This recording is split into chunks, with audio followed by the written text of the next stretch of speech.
ایمان کے وسیلے سے راست باز ٹھہرایا جانا۔ جب ہم اس بات کی وضاحت کرتے ہیں کہ نجات ایک مفت تحفہ ہے، تو ہمیں یہ بھی واضح کرنا چاہیے کہ یہ تحفہ صرف یسوع مسیح پر ایمان لانے سے ہی حاصل کیا جا سکتا ہے۔ میں راشد یونس ہوں۔ اگر آپ واپس جائیں اور جائزہ لیں تو آپ کو یاد ہوگا کہ پہلا اصول جس پر میں نے توجہ مرکوز کی تھی، نجات ایک مفت تحفہ ہے۔ لیکن یہاں پولس اس حقیقت کو واضح کرتا ہے کہ وہ مفت تحفہ ایمان سے حاصل کیا جانا چاہیے، اور اس طرح وہ اس بنیادی اصول کو تفصیل سے بیان کر رہا ہے۔ لہٰذا وہ یہ ظاہر کرتا ہے کہ شریعت پر عمل کرنے کے باوجود شریعت کس طرح سے ابدی زندگی فراہم نہیں کرتی۔ در حقیقت وہ بنیادی طور پر یہ کہتا ہے، دیکھو شریعت الزام لگاتی ہے۔ لہٰذا غلاطیوں 3 باب کی 10ویں آیت میں، کیونکہ جتنے شریعت کے اعمال پر تکیہ کرتے ہیں وہ سب لعنت کے متحد ہیں، اور یہاں وہ لفظ لعنت کا استعمال کرتا ہے جس کا تعلق اسی وجہ سے ہو سکتا ہے کہ اس نے شروع میں لفظ لعنت استعمال کیا تھا، کیونکہ یہ لفظ شریعت میں موجود ہے۔ اگر آپ شریعت پر پوری طرح عمل نہیں کرتے تو آپ لعنت کے متحد ہیں، کیونکہ جتنے شریعت کے اعمال پر تکیہ کرتے ہیں وہ سب لعنت کے متحد ہیں۔ چنانچہ لکھا ہے کہ جو کوئی ان سب باتوں کے کرنے پر قائم نہیں رہتا جو شریعت کی کتاب میں لکھی ہیں، وہ لعنتی ہے۔ ہم خدا کے جلال سے محروم ہیں۔ شریعت الزام لگاتی ہے لیکن مسیح چھڑاتا ہے، اور وہ ہمیں مسیح کے مخلصی دینے کے بارے میں ایک بیان کا ذکر کرتا ہے۔ مسیح جو ہمارے لیے لعنتی بنا، اس نے ہمیں مول لے کر شریعت کی لعنت سے چھڑایا۔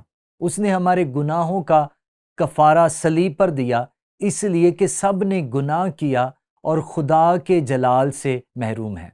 لہٰذا وہ کہتا ہے، مسیح جو ہمارے لیے لعنتی بنا، اس نے ہمیں مول لے کر شریعت کی لعنت سے چھڑایا، کیونکہ لکھا ہے کہ جو کوئی لکڑی پر لٹکایا گیا وہ لعنتی ہے۔ اور یہ استثناء کی کتاب کی طرف اشارہ کرتا ہے، جہاں خدا نے بنی اسرائیل سے کہا کہ اگر کسی آدمی کو درخت پر لٹکا دیا جائے تو اس کی لاش رات بھر اس درخت پر لٹکی نہ رہے۔ اب خدا نے اسرائیل سے کہا، کیونکہ ہر وہ شخص لعنتی ہے جو درخت پر لٹکایا جائے۔ لہٰذا پولس صرف اس کا حوالہ دے رہا ہے تاکہ مسیح یسوع میں ابراہیم کی برکت غیر قوموں تک بھی پہنچے اور ہم ایمان کے وسیلے سے اس روح کو حاصل کریں جس کا وعدہ ہوا ہے۔ اب منطقی سوال جو کوئی بھی اٹھا سکتا ہے وہ یہ ہے کہ شریعت ہی کیوں؟ لہٰذا پولس اس کے بارے میں بات کرتا ہے۔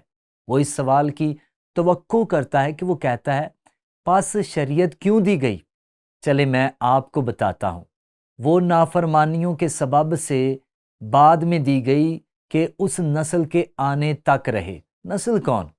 یسوع مسیح، جس کا ابراہیم سے وعدہ کیا گیا تھا۔ وہ نافرمانیوں کے سبب سے بعد میں دی گئی کہ اس نسل کے آنے تک رہے جس سے وعدہ کیا گیا تھا۔ پس شریعت مسیح تک پہنچنے کو ہمارا استاد بنی تاکہ ہم ایمان کے سبب سے راست باز ٹھہریں۔ ایک اور ترجمہ کہتا ہے ہمارا استاد۔ یہ واقعی ایک سخت لفظ ہے۔ یہ ایک ایسی قسم کا لفظ ہے جس کا مطلب ہے یہ نہ کرو۔ شریعت نے ہمیں گناہ سے آگاہ کیا اور ہمیں گناہ کی گہرائیوں میں جانے سے روکا، لیکن اس نے نجات فراہم نہیں کی۔ اس لیے وہ بات کو جاری رکھتے ہوئے کہتا ہے، مگر جب ایمان آ چکا تو ہم استاد کے متحد نہ رہے، کیونکہ تم سب اس ایمان کے وسیلے سے جو مسیح یسوع میں ہے خدا کے فرزند ہو یا خدا کے بچے۔ لہٰذا پولس یہاں شریعت کے مقصد کی وضاحت کر رہا ہے۔ اب وہ کچھ منطق استعمال کرتا ہے اور وہ یہ کہتا ہے کہ ابراہیم خدا پر ایمان لایا اور یہ اس کے لیے راست بازی گنا گیا۔ اور پھر پولس یہ سوال کرتا ہے، وہ بات چیت کرنے کے لیے سوالات پوچھنے میں بہت ماہر تھا۔ یہ کس صورت میں اس کے حق میں گنا گیا؟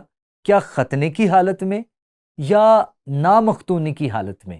ابراہیم نے نجات کب پائی؟ وہ جواب دیتا ہے کہ اس وقت نہیں جب اس کا ختنہ ہوا تھا، بلکہ غیر مختونی کی حالت میں۔ ختنے کا ایمان کے وسیلے سے راست باز ٹھہرائے جانے اور نجات سے کوئی تعلق نہیں تھا۔ تو آپ نے دیکھا وہ براہ راست ان لوگوں کی طرف اشارہ کر رہا ہے جو ختنے پر ایمان رکھنے والا ہے، گروہ کہلاتا تھا، اور اس ختنے کا نشان پایا کہ اس ایمان کی راست بازی پر مہر ہو جائے جو اسے نامختونی کی حالت میں حاصل تھا۔ وہ سادہ لفظوں میں یہ کہہ رہا ہے کہ اس نے مسیح کو اس میں پایا اور وہ مسیح کا منتظر تھا۔ وہ یہ سب نہیں سمجھتا تھا، لیکن اس نے ختنے سے پہلے ہی نجات پائی تھی۔ لیکن اس نے کہا، میں آپ سے ایک اور بات پوچھتا ہوں، میں آپ کو مزید آگے لے جاتا ہوں۔ اس لیے وہ نجات اور شریعت میں تعلق قائم کرتا ہے۔ میرا یہ مطلب ہے کہ جس عہد کی خدا نے پہلے سے تصدیق کی تھی، اس کو شریعت 430 برس کے بعد، یعنی ابراہم کی نجات اور بلاہٹ کے بعد آ کر باطل نہیں کر سکتی، وہ وعدہ لا حاصل ہو۔ کیونکہ اگر میراث شریعت کے سبب سے ملی ہے تو وعدے کے سبب سے نہ ہوئی، مگر ابراہم کو خدا نے وعدہ ہی کی راہ سے بخشی۔ وہ بنیادی طور پر یہ کہہ رہا ہے، ابراہم کب بچایا گیا؟ کیا اس کا ختنہ ہونے سے پہلے؟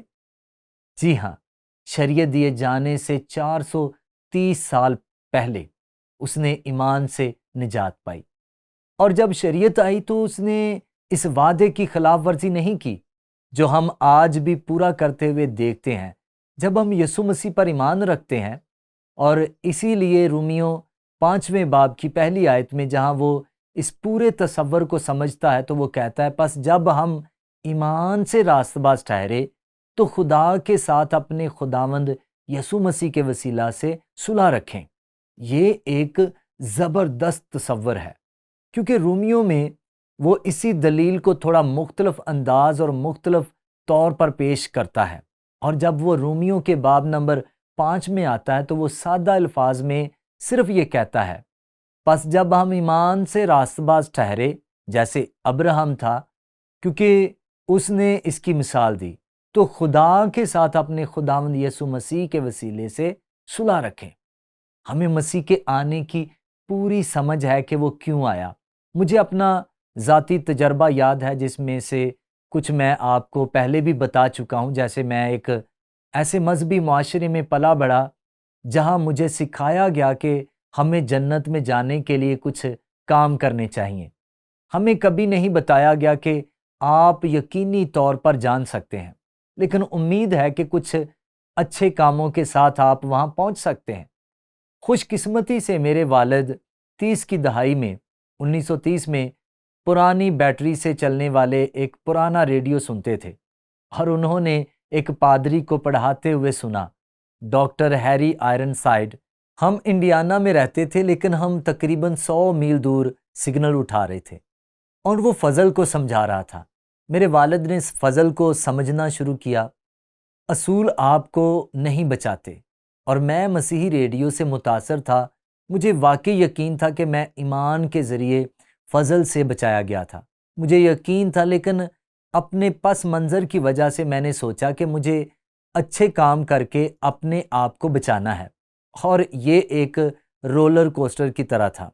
اگر میں محسوس کرتا کہ میں صحیح کر رہا ہوں تو میں اپنے آپ کو نجات یافتہ محسوس کرتا۔ اگر میں محسوس کرتا کہ میں غلط کر رہا ہوں تو میں اپنے آپ کو گمراہ محسوس کرتا، اور یہ اوپر نیچے جیسا تھا۔ اور میں موڈی بائبل انسٹیٹیوٹ میں تھا، اور میں نے رومیوں کے خط پر کورس کیا تھا، اور آپ یقین کر سکتے ہیں کہ کیا ہوا۔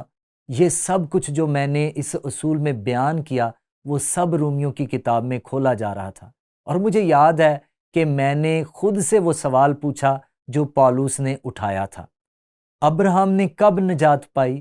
اس کا ختنہ ہونے سے پہلے یا بعد میں؟ اور جواب ہے پہلے۔ یہ ایمان کے وسیلے تھا۔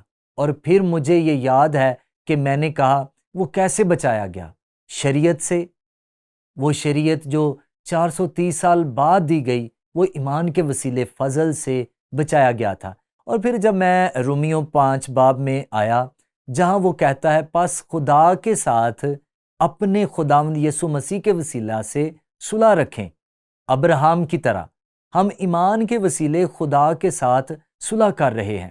اور اچانک بجلی چلی گئی، کیونکہ میں نے رومیوں 8ویں باب میں پڑھا کہ کوئی بھی چیز ہمیں کبھی بھی خدا کی اس محبت سے جدا نہیں کر سکتی جو یسوع مسیح میں ہے۔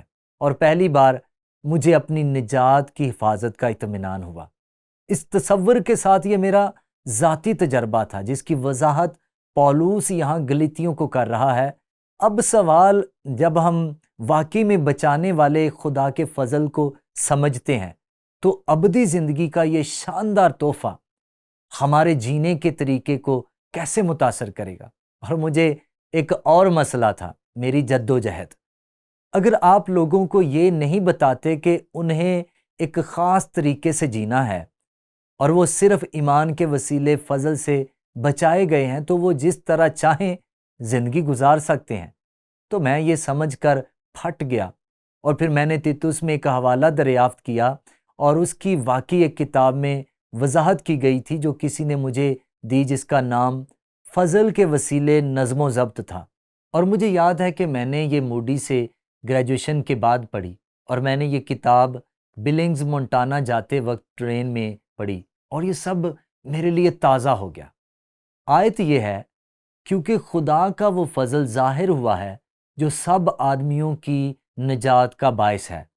ہم نے کیسے نجات پائی؟ ایمان کے وسیلے فضل سے۔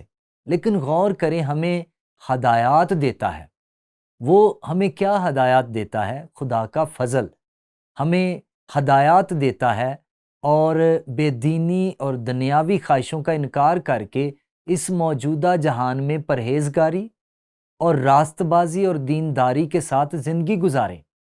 اور آپ دیکھتے ہیں یہ اس بات سے متعلق ہے جو پولوس نے رومیوں 6 باب میں لکھا۔ خدا کے فضل اور نجات کی وضاحت کرنے کے بعد اس نے کہا، پس ہم کیا کہیں؟ کیا گناہ کرتے رہیں تاکہ فضل زیادہ؟ اور پھر اس نے کہا، ہرگز نہیں۔ ہم کیسے کر سکتے ہیں؟ اگر ہم خدا کے تحفے کو سمجھتے ہیں تو ہم اپنی مرضی سے زندگی کیسے گزار سکتے ہیں؟ اس نے کہا، یہ خدا کا فضل ہے جو ہمیں سکھاتا ہے، اور اس طرح اس نے مجھے خدا کے لیے زندگی گزارنے کا ایک بالکل نیا پہلو دیا۔ لہٰذا آئیں اس اصول کے مطابق زندگی گزارنے کے لیے اسے یاد رکھیں جو پولوس نے گلتیوں کی کلیسیا کو لکھا تھا۔ جب ہم اس بات کی وضاحت کرتے ہیں کہ نجات ایک مفت تحفہ ہے تو ہمیں یہ بھی واضح کرنا چاہیے کہ یہ تحفہ مسیح یسوع پر ایمان لانے سے ہی حاصل کیا جا سکتا ہے۔ اور پھر ہم اس میں اضافہ کر سکتے ہیں، ہم لوگوں کو سکھاتے ہیں کہ خدا کا فضل ہمیں خدا کے مطابق زندگی گزارنا بھی سکھاتا ہے۔ خدا نے ہمارے لیے جو کچھ کیا، اس کے پیش نظر ہم اس سے ہٹ کر کیا کر سکتے ہیں؟